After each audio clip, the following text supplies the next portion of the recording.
असंतुष्ट के जब कोई चीज़ मुझे लेनी नहीं है, आप मुझे वो ज़बरदस्ती कैसे दे सकते हैं? भले चाहे वो मेरे फ़ायदे बन के ली हो, मेरे फ़ायदे की हो, लेकिन हम लेने नहीं चाहते उसको, तो आप हमें कैसे दे सकते हैं? ये मोबाइल है, ये मोबाइल आप मुझे देना चाहते हैं, मुझे मालूम है ये मेरे फ़ायदे बंद है, लेकिन मैं नहीं लेना चाहता इसको, तो आप कैसे दे सकते हैं? अरे मैं आपके भविष्य के, आपके बच्चे के कह रहा हूँ, ये मोबाइल ले लो, अच्छा है। जब मुझे चाहिए नहीं, मुझे उसके जो नुकसान हैं, जो मुझे उसके नुकसान बाद में होंगे उसके बारे में मुझे पता है कि मोबाइल से मुझे बाद में कितना नुकसान होगा। नमस्कार, मैं अरशद वारसी क्यूपी न्यूज़ में आप सबका स्वागत करता हूँ। आज मैं उत्तर प्रदेश के शाहजहांपुर ज़िले के जलालाबाद कस्बे में हूँ और मैं आज एक ऐसी शख्सियत से मुलाकात कर रहा हूँ और आपके रूबरू करा रहा हूँ जो एक स्तंभकार हैं, अफसाना निगार हैं और राइटर भी हैं और मुंबई के बॉलीवुड के राइटर एसोसिएशन से जुड़े हुए हैं। आइए हम कुछ दिलचस्प बातें उनसे करें, उनकी जीवनी के बारे में, और साथ ही मैं आपको ये और बता दूं कि आप जो शख्सियत हैं, इनके वालिद एक बहुत बड़े शायर थे जिनका एक शेर मुझे आज तक मेरे जहन में याद है। वो कहते थे कि रहेगी हश्र तक मोहताज वो गैरों की है ज़ैगम, रहेगी हश्र तक मोहताज वो गैरों की है ज़ैगम, ना हो जिस कौम के हाथों में अज़्मे नौ की शमशीरें।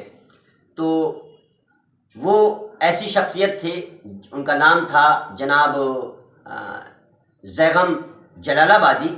जलालाबाद उत्तर प्रदेश में शाहजहांपुर ज़िले से मात्र 30 किलोमीटर की दूरी पर है।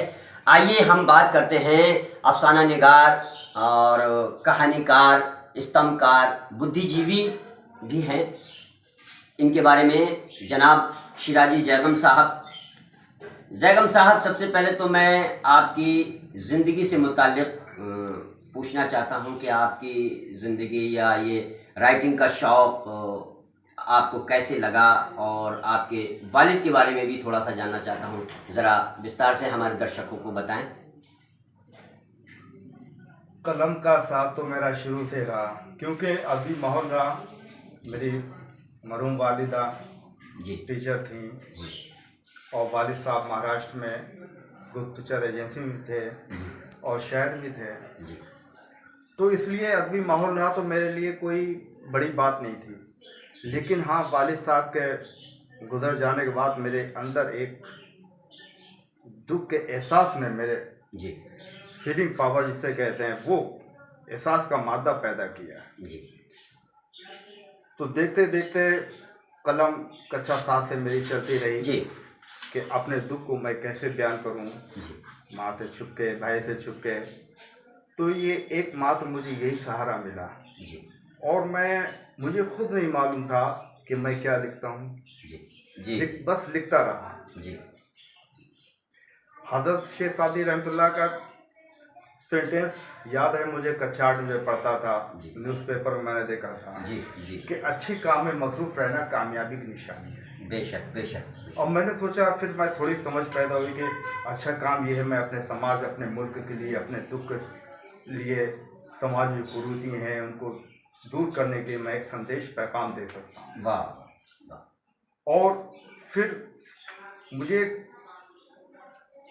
हिंदी ही भाषा मुझे अच्छी लगी जी।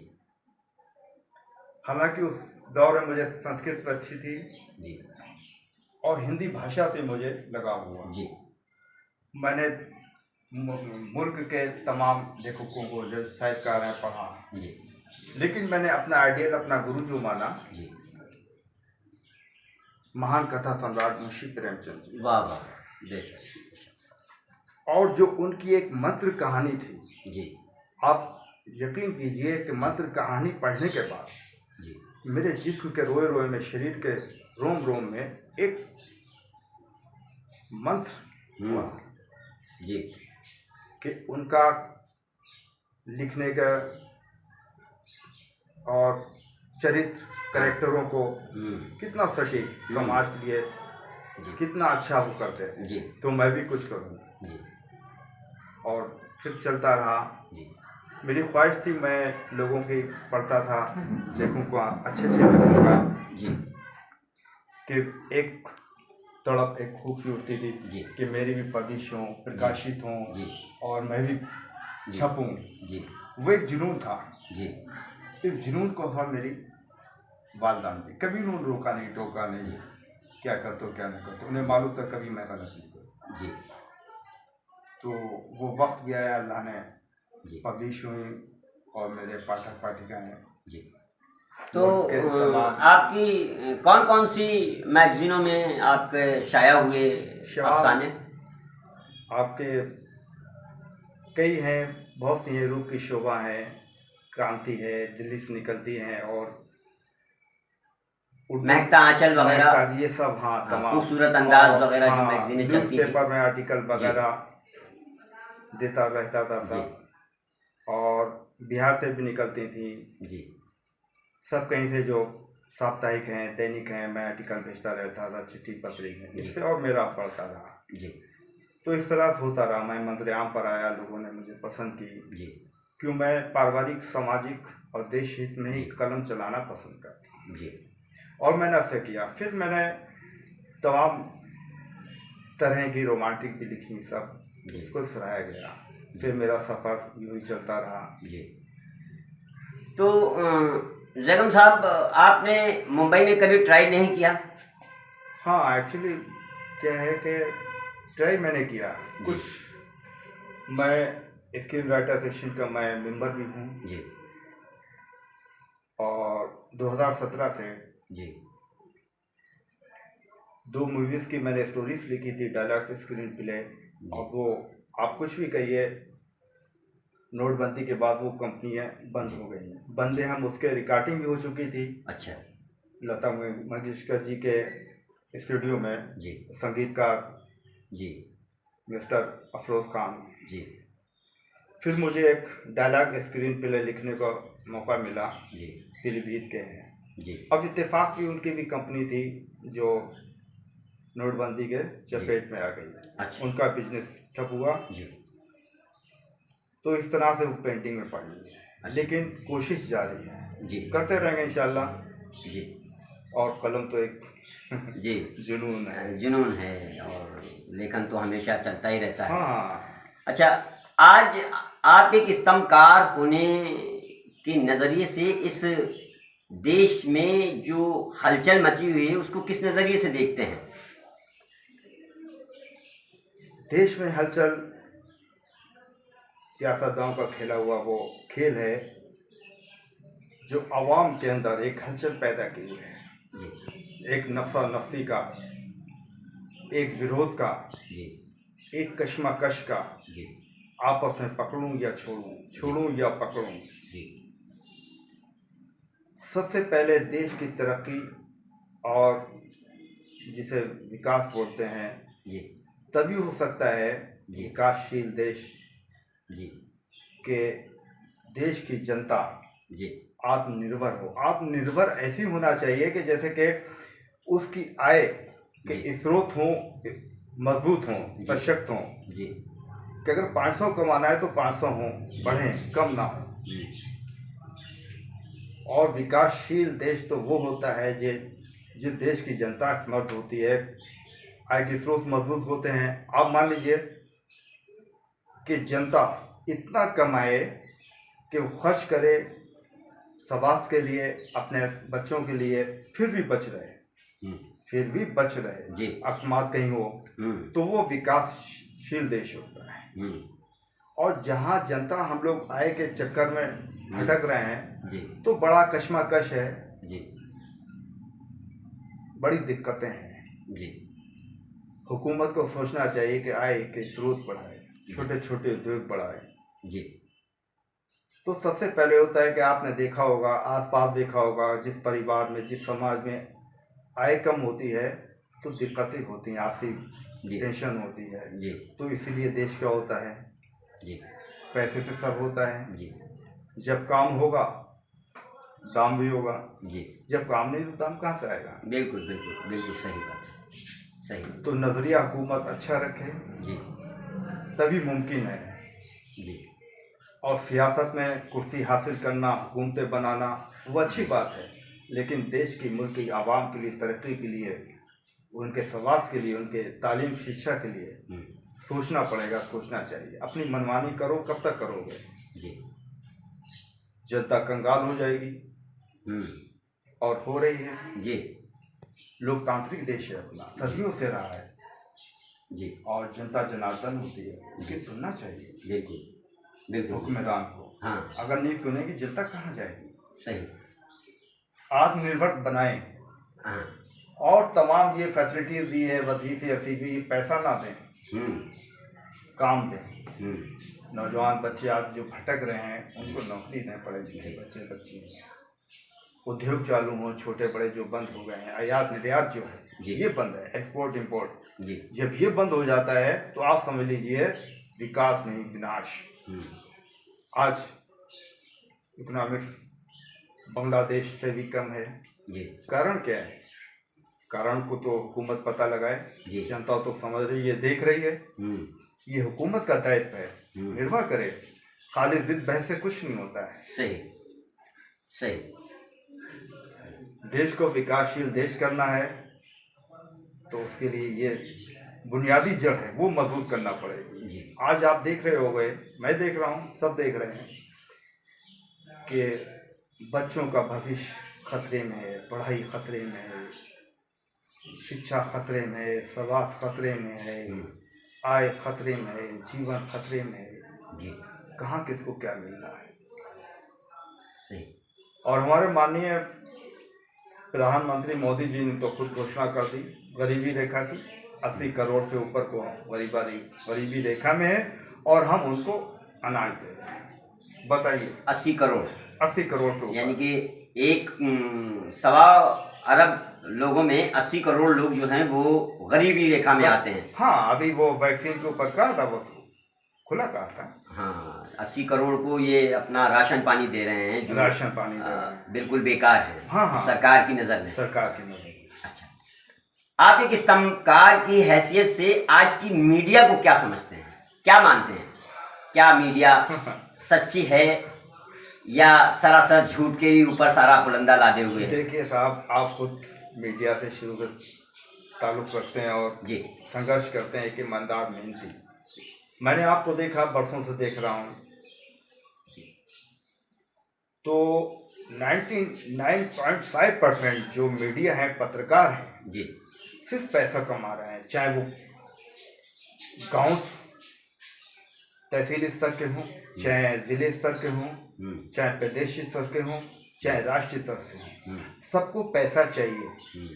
और पहले के पत्रकार ऐसे होते थे, अपने पैदल जाते, सब कुछ जाते थे, वो देश की सेवा, समाज की सेवा करते थे। उनका एक अपना दृष्टिकोण था, अपनी एक उनकी भावनाएं थी, जज्बात थे। अब भावनाएं जज्बात तो एक परे रख दी गई हैं, सिर्फ पैसा चाहिए, चाहे वो विभागों से चाहिए। मेरे सामने जो पत्रकार, उनको एक नाली की न्यूज़ बनाना नहीं आती, आज मोटरसाइकिलें मकान बन गए, तहसील से ले रहे हैं, थानों से ले रहे हैं, कोटेदारों से ले रहे हैं, और वो गाड़ी प्राइवेट वाले अड्डों से ले रहे हैं, सट्टेबाजों से ले रहे हैं। तो पत्रकारों ने अपना किरदार, अपना कैरेक्टर, चरित्र जो है बिगाड़ लिया, अपनी आत्मा को खत्म कर लिया है। चौथा स्तंभ जो कहा जाता था, अच्छा था, लेकिन अब चौथा स्तंभ नहीं है।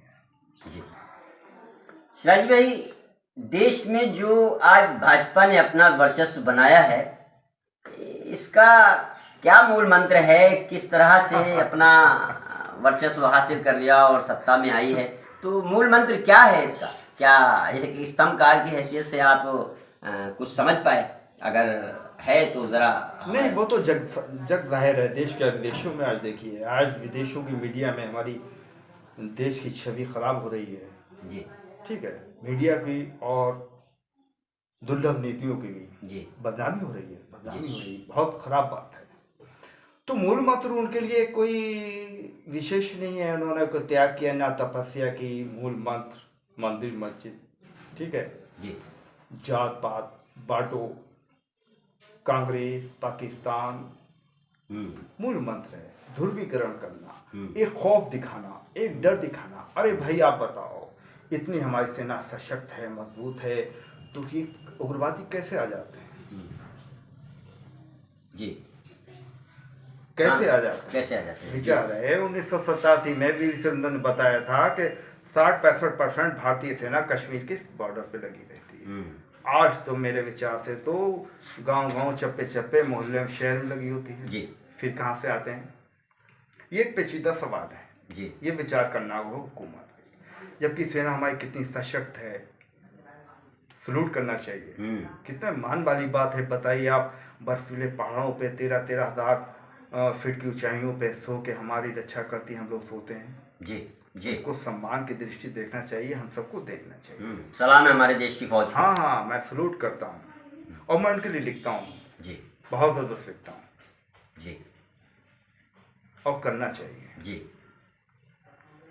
तो मूल मंत्र की बात है, उन्हें मालूम है एक शासक जो होशियार होता है, जिसे चतुर भी कहते हैं, जिसे बुद्धिमान भी कहता है। जैसे कि पहले कभी वैद्य सुना करते होंगे आपने अपने बड़ों से, पूर्वजों से, वैद्य हकीम हुआ करते थे, वो नब्ज दे के पकड़ लेते थे, ठीक है, जी, कि क्या बीमारी है, वो उसका निकालते थे, वो चेहरा देख के भाव से पकड़ते थे। जी हाँ, ऐसी जो हमारी भाजपा की हुकूमत है, ये बहुत बुद्धिमान है। जी, मैं इसको सलूट करता हूँ। जी, हाँ, गुड, आप पूछोगे क्यों? हाँ, जी, क्योंकि भाजपा को 55% यकीन है, विश्वास है, 55%। अभी मैं उस बात का उत्तर दूंगा। जी, 2019 में सब कहते थे मोदी जी चले जाएंगे, मोदी जी चले, मैंने कभी नहीं जाएंगे। बोले क्यों? मैंने 55% उनको मत मिलेंगे। 55% का मत आप समझते हैं? जी, 45% एक तरफ, हाँ, 55% जीत, जीत, और वो हुआ जी, 54.5% मिले थे। जी, मूल मंत्र है मंदिर मस्जिद 370, वो भी हट गया। जी, अब आप क्या सोचते हो कि ये हट गया तो वो हार जाएंगे? कभी नहीं हारेंगे। जी, जो होशियार होता है, बुद्धिमान होता है, जी, वो अपनी शासक, वो अपनी जनता के नफ्स को टटोलता है। जी, वो सबसे पहले क्या करता है, सत्ता में आने के बाद, हुकूमत खाने के बाद, वो कहता है कि सोचता है कि जनता को किस तरह काबू में किया जाए। जी, एकदम से ऐसी नीतियाँ तो लागू नहीं कर सकता कि जनता विद्रोह करने में सक्षम हो। जी, अच्छे जो बुद्धिमान होते हैं, बहुत ही भले लोग होते हैं, वो ये चाहते हैं और करते हैं, करना चाहिए, उन्हें हक है, अधिकार है। ये बात अलग है जनता क्या सोचे, बाद में परिणाम क्या हो, कि जनता के आय के स्रोत खत्म कर दो। आप समझ रहे हैं? हाँ, आय सूत्र खत्म कर दो। जनता की जेब खाली होगी, जी, आय के स्रोत, काम धाम, छोटे बड़े उद्योग, आयात निर्यात, एक्सपोर्ट इंपोर्ट, हाँ, सब जब बंद होंगे, और टैक्स उसके ऊपर लगा दो। हाँ, टैक्स, जी, अरे साहब, जीएसटी के लिए मैं लड़ बैठता था, अच्छे लॉयर जो वकील हैं मेरे मिलने वाले, मैंने साहब बहुत अच्छे होगा, गुड सर्विस टैक्स। उन्होंने बोला आप लेखक जी, आप जब खुद सामने आएगा आपकी समझ में आ जाएगा। जी, आज मैं देश की जनता को बता रहा हूँ, जी, विरोध नहीं, मैं उनका स्वागत कर रहा हूँ, बुद्धिमान कह रहा हूँ, अच्छा लोग कह रहा हूँ, कि जब 50 रुपए का मैंने रिचार्ज कराया, जी, तो 7.66 जीएसटी कर मैसेज आया। फिर उसके बाद में जो कंपनी लेती थी 3.94 या 95 वो कट के आया। आप खुद विचार करिए, खुद विचार करिए पत्रकार महोदय, 125-30 करोड़ की आबादी है अपने देश की, तो आप मानिए कि 30% या 35%, 40% डेली हम जनता जो रिचार्ज कराते हैं, नेट कराते हैं, तो जीएसटी कितना अरबों खरबों जमा होता है। हमारे देश की आबादी 1 अरब 35 करोड़ हो गई। 35 करोड़, हाँ जी, तो कितना सीधा डायरेक्ट जाता है। जी, अब उज्ज्वल वाली मैं एक बार गया भाई उज्ज्वल वाली क्या एजेंसी पे, बोले साहब पैसा देना पड़ेगा। ये कुछ नहीं जी, पैसा तो आपको भरना पड़ेगा। तो स्पष्ट नीति होनी चाहिए, एक दर्पण की तरह हुकूमत को जनता के सामने, जो मैं कर रहा हूँ वो सही है, आप देख लो। तो आसान है। अभी क्या हुआ 2019 में, एक हाँ माननीय मोदी जी बहुत भले आदमी है, और उनकी जो कैबिनेट के लोग हैं, माननीय गृह मंत्री जी, वो तो बहुत जीनियस है। जी, बहुत बढ़िया। बहुत जीनियस आदमी। और लोग उनके बारे में वो पुराने फोटो दिखाते हैं तड़ी पार, मुझे बहुत बुरा लगता है। मैंने तो अभी ट्विटर 6 महीने से बंद कर दिया, फेसबुक, क्योंकि इतने माननीय लोगों को उनकी इतिहास पुराना दिखाओ तो बुरा लगता है। मैंने सुना है कि आपका ट्विटर भी सस्पेंड कर दिया गया है। हाँ, सस्पेंड किया गया। वो बात दरअसल थी, देशभक्त तो सबको होना चाहिए, लेकिन बुद्धिजीवियों लेखों को सूची में आता हूँ, ये लोगों का मान देते हैं, सम्मान करते हैं। मैं इसका भी नहीं समझता हूँ। मुझसे ज़्यादा माननीय मोदी जी का समर्थन किसी ने किया। पिछले लॉकडाउन में मैंने इतने इतने बड़े आर्टिकल लिखे। जी जी।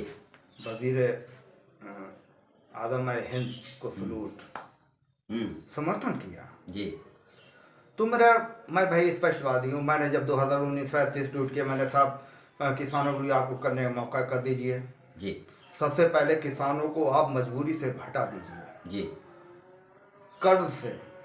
आप सोचोगे कर्ज कैसा? कर्ज साहब ऐसे है कि आप 50% खाद में डिस्काउंट कीजिए, छूट कीजिए, 50% तेल में, 50% विद्युत में, बिजली में, 50% बीज में, वो खाद में, बीज में जी।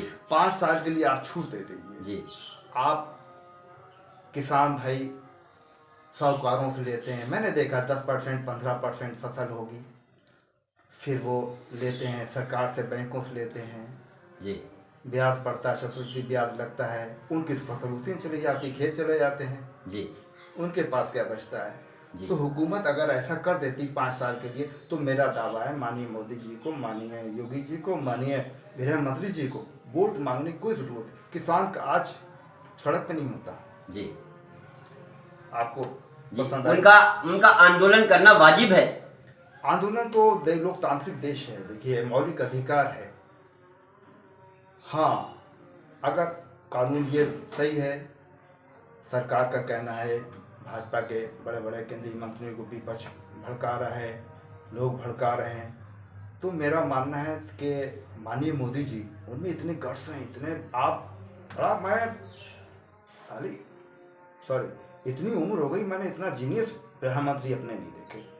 अगर मेरा दावा था, यकीन है, विश्वास है, कर 20 मिनट वो किसान भाइयों को दे देते तो समस्या का समाधान होता। जो गलत फहमी बताई जा रही है, गलत फहमी निकल जाती। अच्छा है, पास कर दिया, कोरोना काल में पास किया, तो अच्छे जो होते हैं देश के अन्नदाताओं को शामिल करना चाहिए था। उनकी मर्जी, उन्होंने खुल के ओपन बताते। देखिए वो तो कभी उनके पास गए नहीं, उनकी तो कोई चिंता थी नहीं, वो क्यों जाते? वो तो ओवर कॉन्फिडेंस में है, पूरी सरकार ओवर कॉन्फिडेंस में है, वो उन किसानों के पास क्यों जाएगी? उन्होंने तो जो पारित कर दिया है कृषि कानून, तो उनको तो मालूम है कि अब इसको हटा तो हम सकते नहीं। अच्छा सवाल किया, अब वो हटा भी नहीं सकते। देखिए, बहुमत में जब मुल्क में, देश में कोई राजनीतिक पार्टी हुकूमत में होती, सत्ता में होती है, तो उसको पूरा हक होता है मन चाहे जैसे चाहे जी कानून बनाने के। और मेरे ख्याल नज़र से तो कोई भी कानून बनता है देश के हित के लिए, समाज के लिए, रक्षा के लिए बनता है जी। उन्होंने बनाया तो क्या वो बनाया, क्यों भाई पूछते हो? भाई क्यों पूछते जी? ये लोगों का ख्याल गलत है, मेरा भी ख्याल गलत है। जब विचार करता हूँ तो मैं कहता हूँ हाँ मेरा गलत है। वो देश के प्रधानमंत्री हैं, वो अच्छा ही चाह रहे हैं, अच्छा ही चाहे होगा। जो इंसान, जो शख्स, जो पीएम प्रधानमंत्री कानून बना रहा है तो अच्छी करेगा अपनी कैबिनेट के साथ में। अब तकलीफ है किस देश के अन्नदाताओं को कि मुझसे क्यों नहीं पूछा। भाई मैं कहता हूँ आपसे क्यों पूछते? वो देश के प्रधानमंत्री हैं, बहुमत में सरकार है, तो आपको संतुष्ट होना चाहिए कि वो आपके हित के लिए बनाए हैं। आप असंतुष्ट हैं? नहीं, असंतुष्ट के जब कोई चीज मुझे लेनी नहीं है, आप मुझे वो जबरदस्ती कैसे दे सकते हैं? भले चाहे वो मेरे फायदे बन के लिए हो, मेरे फायदे की हो, लेकिन हम लेने नहीं चाहते उसको, तो आप हमें कैसे दे सकते हैं? ये मोबाइल है, ये मोबाइल आप मुझे देना चाहते हैं, मुझे मालूम है ये मेरे फायदे बंद है, लेकिन मैं नहीं लेना चाहता इसको, तो आप कैसे दे सकते हैं? अरे मैं आपके भविष्य के, आपके बच्चे के कह रहा हूँ ये मोबाइल ले लो, अच्छा है। जब मुझे चाहिए नहीं, मुझे उसके जो नुकसान है, जो मुझे उसके नुकसान बाद में होंगे उसके बारे में मुझे पता है कि मोबाइल से मुझे बाद में कितना नुकसान होगा। अभी तो मुझे फायदा दिख रहा है। ठीक है, सपोज कहिए मैं आपको मोबाइल दे रहा हूँ, ये मैं जानकर दे रहा हूँ पत्रकार महोदय के लिए अच्छा होगा, इनके बच्चों के काम आएगा। तो और मैंने इतनी मेहनत से, इतनी जद्दोजहद से बनाया, एक मौका मुझे सुनहरा मौका प्रदान किया ईश्वर ने, खुदा ने, तो मैं उस मौके क्यों छोड़ूं? मैं तो दूंगा ही दूंगा साहब, आपको लेना पड़ेगा। क्यों? मेरे पास पावर है। तो ये है कि एक पावर का इस्तेमाल करके जबरदस्ती कोई चीज किसी को देना, अब लोग ये सरकार की नीति है। हाँ, अब लोग सोचते हैं कि वो बात क्यों नहीं करते। मैं सोचता हूँ उन्हें क्या जरूरत है बात करने की। एक बात का और बता दूं, बड़े अच्छे अच्छे लोग सवाल करते हैं, तो मैं कहता हूं भाई प्राइवेट सेक्टर पे जा रही तो अच्छा है जी, परेशानी क्या है? मैं तो कहता हूं निजीकरण हो रहा है तो अच्छा है, परेशानी क्या है?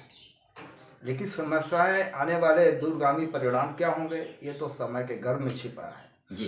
अब आप बताइए, देश के प्रधानमंत्री ने कोई कानून बनाया है और कितनी काबिलियत से, कितनी हुनरमंद से, कितनी जिम्मेदारी के साथ में फौरन ताबड़तोड़, काबिल तारीफ है जी। दुनिया का कोई प्राइम मिनिस्टर इतना काबिल नहीं होगा, और उसे लागू भी करवा दिया जी। लोग आज तक कारण नहीं समझ पाए कि वो माननीय प्रधानमंत्री जी वापिस नहीं ले रहे हैं। जी, सवाल नहीं किया, आपने भी नहीं किया, क्यों नहीं कर रहे हैं? जी। नहीं, सवाल तो बहुत होते हैं, लेकिन वो वहां तक पहुंचे तब ना। 17 मीटिंगें करवाई, 17 विफल रहीं। किसानों की उन्होंने सुनी नहीं। किसान बार बार कहते हैं कि भाई यहाँ आके बात करो, वो उनके पास में भी नहीं आए। एक धनाढ्य आदमी का घर में बच्चा पैदा होता है, उसको वहाँ जाके बधाई देने के लिए उसके घर तक पहुँच जाते हैं।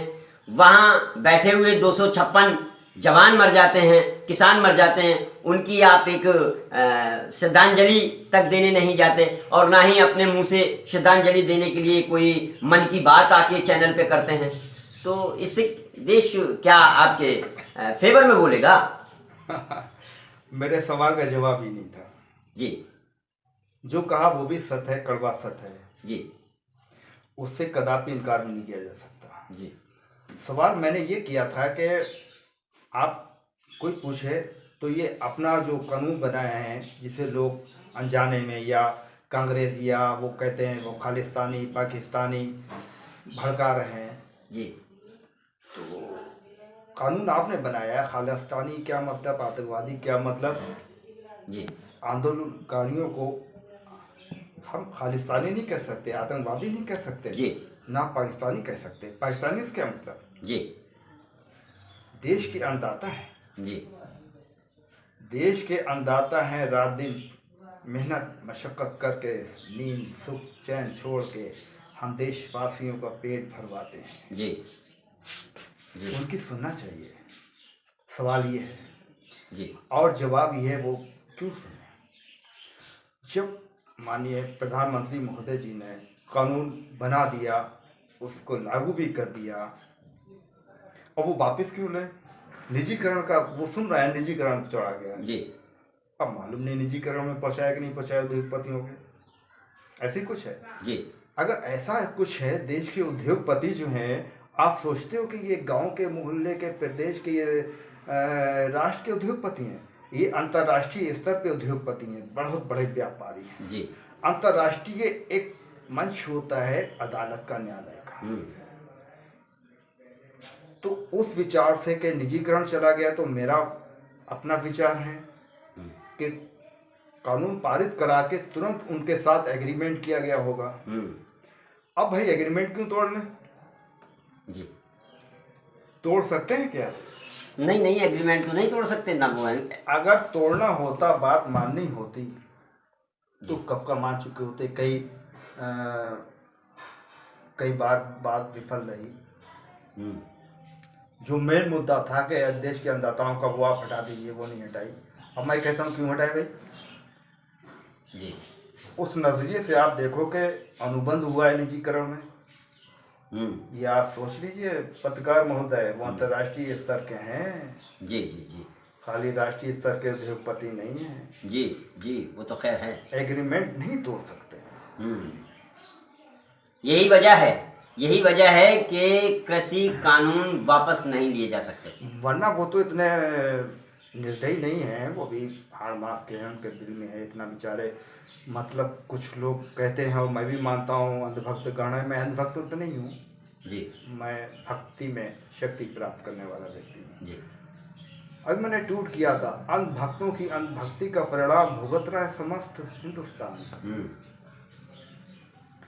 तो भक्ति में शक्ति प्राप्त होती है और अनभक्ति में विनाश आता है।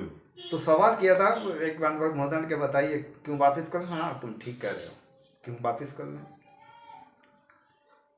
तो ये मसला है जी, ये चलता रहेगा। और एक बात और है, उनमें बहुत बढ़िया आदमी, बहुत जीनियस है जी। और अब देखिए आप, वो लेखक भी हैं, दार्शनिक भी हैं, राजनीति भी हैं, क्या क्या कुदरती हुनर है, प्राकृतिक भी है।